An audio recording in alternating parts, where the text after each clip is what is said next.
დონალდ ტრამპი და ვოლოდიმირ ზელენსკი სატელეფონო ზარისთვის ემზადებიან. საუბრის თემა ამერიკის შეერთებული შტატების ბოლო გადაწყვეტილება, რომლითაც ცნობილი გახდა, რომ კიევი ვაშინგტონისგან პეტრიოტის ტიპის საჰაერო თავდაცვით სისტემებსა და ზუსტი დამიზნების ზოგიერთ საბრძოლო შეიარაღებას ვეღარ მიიღებს.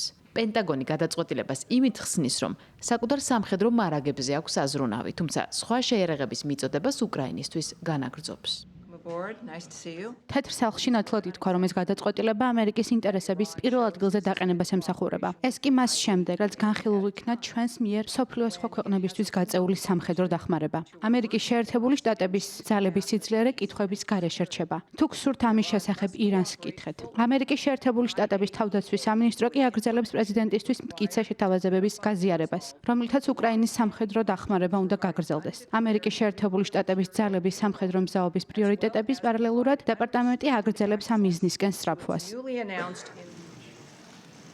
დონალდ ტრამპის ესმის ნატოს გენერალურ მდივანს მარკ რუტე თვლის, რომ ვაშინგტონი საკუთარ ინტერესებს სწორად აყენებს წინ, თუმცა ხას უსვამს, რომ რუსეთთან ომში უკრაინის გამარჯვებაც ამერიკის ინტერესში, ამიტომ წყნარი ოკეანის ორივე მხრიდან ერთობლივი მუშაობის იმედი აქვს.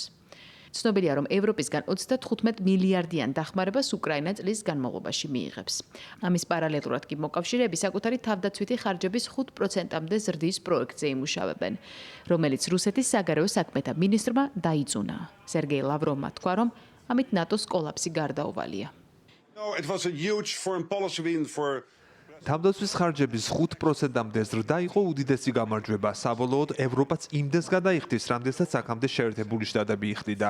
ეს დისკუსია ეიზენჰაუერის დროიდან მოდის. ჩვენ ამას ვაკეთებთ ნატოს გაძლიერებისთვის, რადგან ვიცით, რომ რუსული საფრთხე რეალურია. ლავროვს რაც შეეხება, ის როგორც მახსოვს, იესო ქრისტეს შობიდან რუსეთის საგარეო საქმეთა მინისტრია, არა? და მას შემდეგ მისი პირიდან სასარგებლო არაფერი თქმულა. ამიტომ ბატონ ლავროვს დიდ ყურადღებას არ მივაქცევდი. ეს არაა მხოლოდ ევროპული ომი.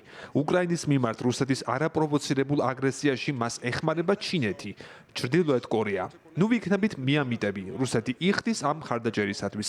ჩრდილოეთ კორეა მისგან იღებს შორი მოქმედების სარაკეტო ტექნოლოგიებს, რაც ჩრდილოეთ კორეას კიდევ უფრო დიდ საფრთხედ აქცევს. ეს ყველაფერი ერთმანეთთანაა დაკავშირებული. სულ რომ არაფერი ვთქვათ ირანზე, რომელიც ამ ომში დრონებითაა წარმოდგენილი.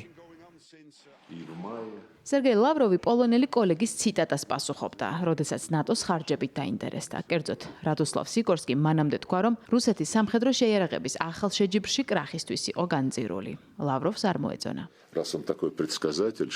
თუ ასეთი წინასწარმეტყველია, ალბათ იმასაც ხედავს, რომ ნატოს ქვეყნების ბიუჯეტიდან თავდაცვის ხარჯების კატასტროფული ზრდა ამ ორგანიზაციას კრახამდე მიიყვანს.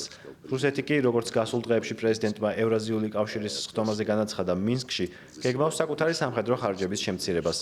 ხელმძღვანელობს საღი აზრით და არა გამოგონილი და თითიდან გამოწვეული მუქარებით, როგორც ამას ნატოს წევრი სახელმწიფოები აკეთებენ, მათ შორის რადოსლავ სიკორსკი. საღი აზრი რუსეთსა და ნატოს ქვეყნებში განსხვავებულად ესმით. მოკავშირეებს საღი აზრი ეუბნება, რომ უკრაინასთან ომში ახლა გადაღლილი რუსეთი უკვე ხვალ ნატოს ტერიტორიებს ამოიღებს სამიზნეში. და ეს დაახლოებით 5 წელიწადში მოხდება. გერმანიის დაზვერვა იმასაც არ გამორიცხავს, რომ მანამდე რუსეთი ნატოს გამოცდას ეგრეთ წოდებული მწვანე კაცუნების ტაქტიკით მიმართავს, როგორც ეს უკრაინაში იყო. ალიანსი ყველანაირი სცენარისთვის ემზადება, თუმცა გეგმა A უკრაინის გაძლიერებაა ისე, რომ მან რუსეთთან ომში ყველა საჭირო დახმარება მიიღოს.